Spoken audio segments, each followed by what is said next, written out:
Ikimpendeza Mwenyezi Mungu, yawezekana kuanzia leo hii dada Ana kutokea Dar es Salaam Kimara Baruti akawa mmiliki wa nyumba yake yeye mwenyewe, mara baada ya kuishi kwa dada yake ndani ya miaka miwili kwa manyanyaso makubwa, kwa dharau kubwa na changamoto mbalimbali. Leo hii mpenzi wake Mr. Urembo anataka kumkabidhi nyumba yake ambayo amempangia na ambayo imelipiwa kodi ya mwaka mzima. Brother kwaje? Kama kawa. Inawezekana tayari mimi najua kila kitu, ila mtazamaji ajui chochote kwa hiki kitu kikubwa ambacho nataka kukifanya kwa dada Ana. Muelezee mtazamaji kwa ufupi kwanza. Kwanza nashukuru sana nyinyi kufika hapa. Nashukuru kuitikia wito wangu. Kwa sababu ni kitu ambacho tuseme ni exceptional, unajua Ndio. Kama wewe Ivan pale nilipokutafuta nikakwambia bwana nina 1 2 3, kaniitikia na mwisho wa siku umefika ofisini kwangu. Ndio. Mimi kwa majina kama nilipokuambia naitwa Urembo Idi Kimwaga. Ndio. Nilibahatika kuwa na mke. Ndio. Nilikuwa na mke ambaye nimebahatika kuzaa naye na nimepata naye mtoto mmoja. Ndio. Lakini kwa bahati mbaya mwaka jana mwishoni nimempoteza. Alifariki. Alifariki. Pole sana brother. Pole sana. Asante sana. Ndio. Alifariki. Sasa baada ya mke wangu kufariki, kwa hiyo alifariki akakuachia mtoto mmoja. Aliniachia mtoto mmoja. Pole sana bro. Asante.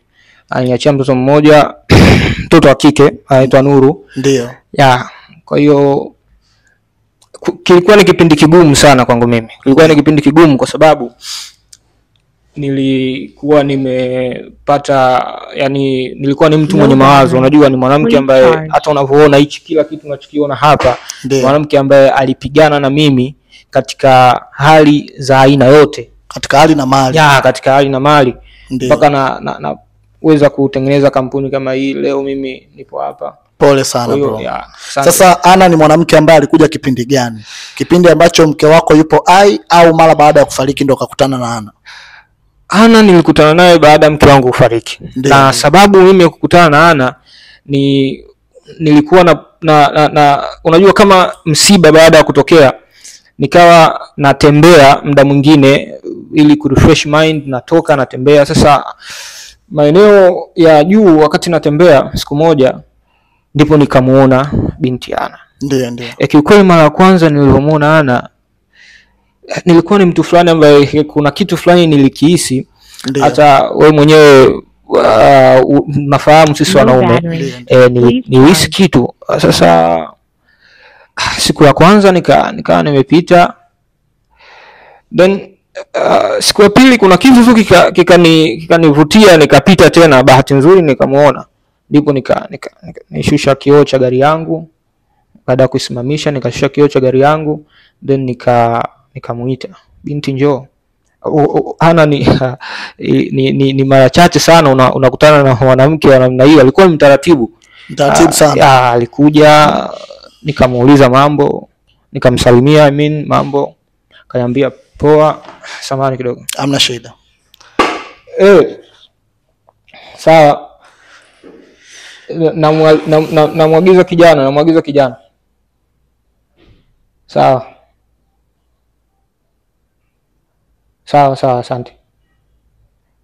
Sawa, kweni makini, kweni tayari. Low battery. Please charge. Wewe makini sasa. Sasa mara baada ya kuingia kwenye mahusiano na Ana, sasa kitu gani ambacho kilikusukuma ukaamua kumpangia nyumba yake yeye, tena nyumba ya ukubwa huo ambao umeniambia? Kwa nini yani? Kikubwa hivi sitaki kuficha, kikubwa unajua Ana anafanya biashara mama ntilie. Yupo pale anatumwa wale wasichana wanaotumwa mama ntilie. Anatumwa kupeleka chakula. Kwa muda gani? Miezi inafika 6 mpaka 5. Miezi 6. Kwa sababu mimi tangu mke wangu anafariki ni miezi karibia 9. Ndio. Kama sikosei vizuri 9, kama imezidi au imepungua kidogo. Sasa katika miezi 2 3 ya kwanza ndo tuseme mmoja wa kwanza nilipomuona. Sasa katika ile hatua ya kuhili na kujaribu kusahau, Siwezi amini mimi na mtu ambaye ananiletea chakula. Ndio. Lakini mimi ikanibidi niwe na tabia kuagiza chakula kutoka kule ng'ambo ambako anafanya kazi, ili mradi nipate kumuona kila siku. Sasa swali langu ni hivi, wewe ni mtu ambaye unajiweza kimaisha, angalau Mungu amekujalia. Na ulikutana na binti ambaye mazingira yake kama unavyosema ni anafanya kazi ya kutumwa kwa mama ntilie. Wale wengi wao kwa siku wanalipwa 5,000, wengine mpaka 6,000. Kwa nini uliendelea kumwacha kwenye mazingira yale kwa muda wote huo? Au yaani kwa nini ukuamua kumbadilishia maisha yake? Ndugu yangu, kama nilivyokuambia mwanzoni, mimi nilioa, nilikuwa na mwanamke mtaratibu na amebahatika kuniachia mtoto mzuri, mtoto mdogo wa kike. Kwa hiyo haikuwa rahisi. Na hasa sisi ambao tuna uwezo tunafahamu kwamba yani tunapata changamoto. Wanawake wengi wanakuja kwetu kwa sababu ya hela au vitu tulivyokuwa navyo. Nafikiri unafahamu. Na changamoto inaanzia hapo. Kwa mimi nilipokuwa namuona, nilianza kumtreat kama mtu wa kawaida, akawa kama rafiki, nikawa namwangalia mwenendo wake. Na alikuwa ni mwanamke mtaratibu sana. Muda mwingine anakuja, nafurahi kuonana naye, tunaongea mambo mengi, ananielekeza vitu kadhaa na kadhaa, mpaka tukaingia kwenye mahusiano. Sawa. Swala zima la kunyanyasika, kudharaulika kwao, hilo limekaaje? Nalo ulilizungumzia pia. Unajua sisi binadamu naweza nikasema tuna changamoto nyingi sana. Na tuna kasumba kubwa sana, hasa mtu hata kama yani tuseme mtu akiwa hana tunakuwa na changamoto sana. Alikuwa anaishi na dada yake.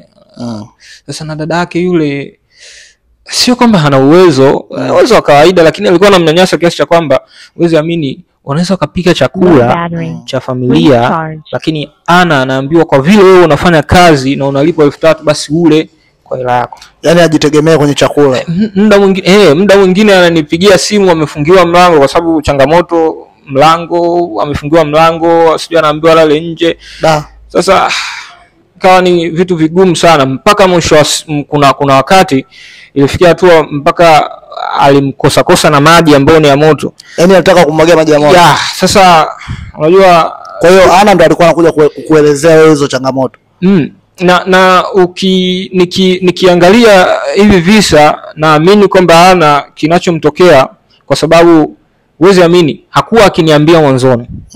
Lakini mpaka alipokuja kuamua kunishirikisha na nilipojaribu kuangalia mwenendo, nikajua kweli huyu mtu amevumilia mambo mengi. Sasa ndipo nikasema nitafanya kitu, lakini sikumwambia yeye Ana. Na nikasema nitafute njia sasa ya kumfanyia ili kumtengenezea, yani kumtengenezea ni kama surprise. Akajua kwamba mimi kwa muda wote ambao nipo naye kwenye mahusiano naweza nikafanya, yani muda wote ambao nipo naye kwenye mahusiano kuna kitu nimekifeel kwake yeye, kuna kitu nimekihisi na nimekihitaji, na ni njia ya kumuonyesha kwamba anahitaji zaidi. Kwa hiyo bila shaka unampenda sana Ana. Na bila shaka unampenda, si ndio? Ampenda, yani kwa kipindi mpaka sasa hivi tulipofikia, nampenda sana Ana. Na unaamini anakupenda labda kwa huo upendo ambao unampenda? Kwa utaratibu wake na kwa vile tunaishi, obviously yani naamini kabisa nipo peke yangu na ananipenda kupitiliza. Sawa, tunaenda kupeleka surprise ya nyumba, si ndio? Nyumba tayari, si kila kitu kimekamilika? Nyumba tayari kila kitu kimekamilika na ushahidi hapa. Huu ni mkataba wa nyumba. Hiyo nyumba naenda kumzawadia Ana ni nyumba ambayo ina chumba cha master, ina chumba kingine cha wageni, ina choo, ina jiko, kuna store, kuna choo cha nje, yani ni full package. Kwa hiyo pango yake labda ni shilingi ngapi? Nalipa shilingi 500,000 kwa mwezi. 500,000. Na nimeanza na mwaka mzima. Yaani umemlipia kodi ya mwaka mzima? 6 milioni 6. Na sio 6 tu, ndugu yangu Ivan, sio 6 tu. Ukiachana na hiyo 6 kuna issue ya udalali, wewe mwenyewe unafahamu. Ndio. Na kila kitu, yani nilichokifanya mimi nimeingiza kila kitu ambacho yeye nahisi kabisa atakuwa anakipenda. Kama furniture, kuna TV, nimemwekea inchi 55 pale, kila kitu. Yaani nimefanya installation ya vingamuzi na kila kitu. Ongea sana bro. Kwa hiyo sasa naam, swali langu lingine, nilishafanyaga challenge moja ya kwenda kumkabidhi mdada nyumba. Ndio. Bwana yake alikuwa Denmark. Naam. Ni Denmark, cameraman haona kosea. Alikuwa Denmark. Ndio. Lakini dakika ya mwisho yule mdada akumtaja mhusika ambaye amempa surprise. Sasa uone wewe na Ana ni watu ambao mnapendana, tukienda kumpa surprise. Maana tunataka tufanye challenge pia, si ndio? Yeah. Je, kitokea haja kutaja wewe, uone kama tunaingiza ibilisi kati yake, kati ya penzi lenu, uone kama tunaingiza mzizi wa fitna. Kwanza nikwambie, mpaka nafikia huku nikuhakikishie kwa mwenendo na jinsi na sehemu nilipomtoa Ana, mimi na uhakika kabisa nipo peke yangu. Unaamini hilo halina shida? Unaamini uko peke yako? 100%. Unaamini anakupenda kwa dhati au kwa sababu wewe ni mtu ambaye una pesa? Kwanza mimi Ana sikuwa na tabia kumpa hela, na bado alikuwa na mimi. Ndio. Imagine mimi na hiyo ofisi yote namiliki, hiyo ofisi, magari unaona hapo nje yote namiliki mimi kama mwendesha. Ndio. Nasafiri mara sehemu fulani, lakini kuna muda unafika naweza nikawa sipo hapa, sipatikani na vitu kama hivyo, lakini ninaporudi huenda nilikuwa nimeahidi kitu, lakini si mtu wa kuleta visingizio fulani kwamba kwa nini umenifanyia hivi. Ni mwanamke mpambanaji in short. Kwa hiyo katika upambanaji wake mimi nimeamua niongeze kitu. Ndio.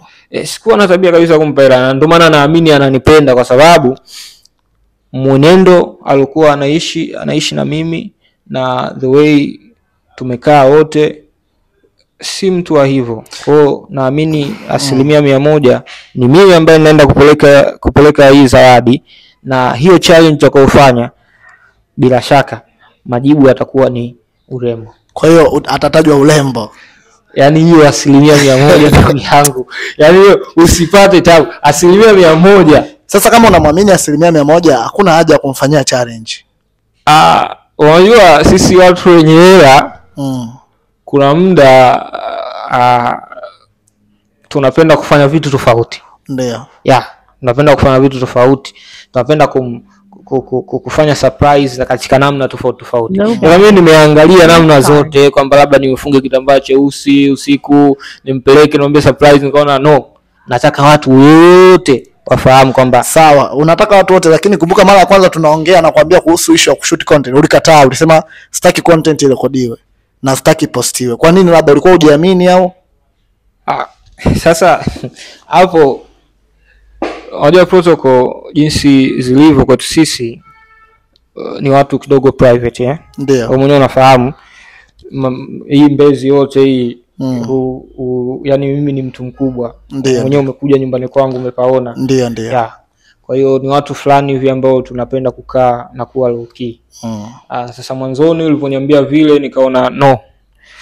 Lakini nilipokaa kufikiria, na kwa sababu naenda kumfanyia hichi kitu ni Ana, mwanamke ambaye ndiyo malkia wangu peke yake, nyonga mkaliaini ambaye nampenda, nikasema let me give it a shot. Please charge. Mtazamaji, nilipata jana mwaliko wa kwenda nyumbani kwa Mr. Urembo, na kitu kikubwa ambacho alinieleza ni hiki ambacho tulikuwa tunazungumzia hapa, ni kwenda kukabidhi surprise ya nyumba ambayo amempangia mpenzi wake. Nyumba ambayo analipia pango 500,000 kwa mwezi, imelipwa 6 milioni kwa mwaka. Lakini ni nyumba ambayo ina kila kitu ndani, yani vile vitu vya muhimu vipo ndani. Mimi naitwa Ivan 17. Nilikuwa na maongezi na Mr. Urembo, nyinyi wenyewe mumsikie, ili mradi likitokea nisije nikaonekana mbaya Mr. Urembo. Au unasemaje? Mimi nimekuruhusu Ivan. Ndio. Mimi nimekuruhusu. Tunatoka hapa. Ndio.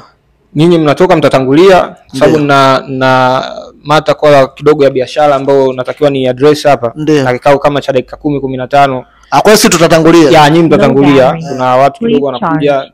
Kwa hiyo dereva ndo atatupeleka. Haina shida.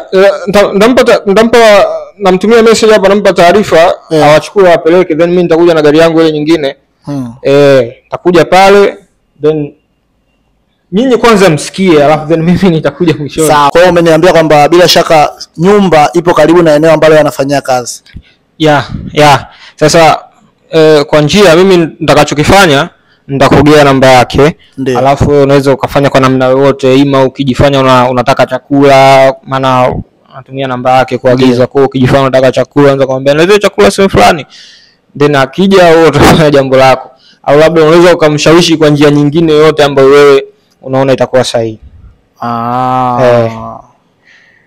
Kwa hiyo mara baada ya kumkabidhi nyumba, labda una mipango mingine ya kumbadilishia maisha ili aondokane na hiyo kazi?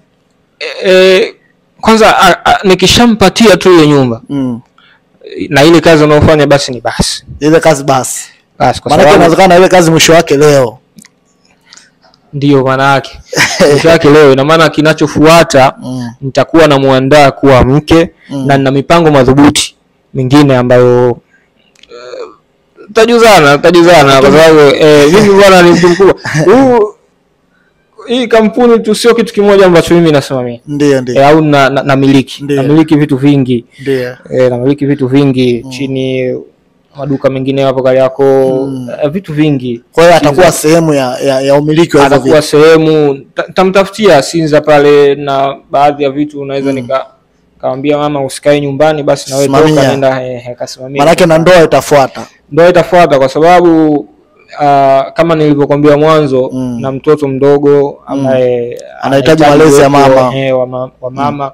Sasa ndio maana muda huu wote nimekuwa nikimwangalia Ana kama kweli atakuwa mama sahihi wa mtoto wangu, na mimi nimejithibitishia kwamba kweli ni mwanamke sahihi.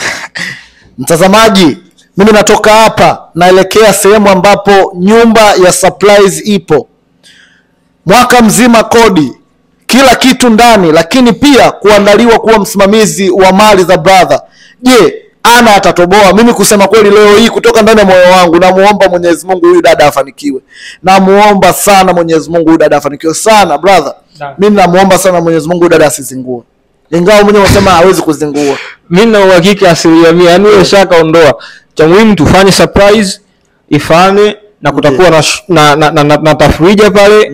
Baadaye usiku tazamaji, mimi naelekea sehemu ambapo nyumba ipo, lakini kabla ya kuelekea nikiwa kwenye gari nitampigia simu dada Ana ili niweze kujua nawezaje kumvuta mpaka afike sehemu ambapo nyumba ipo. Sehemu ambapo nyumba ipo ni karibu na kazini kwake. Nini kitatokea? Make sure umesubscribe my YouTube channel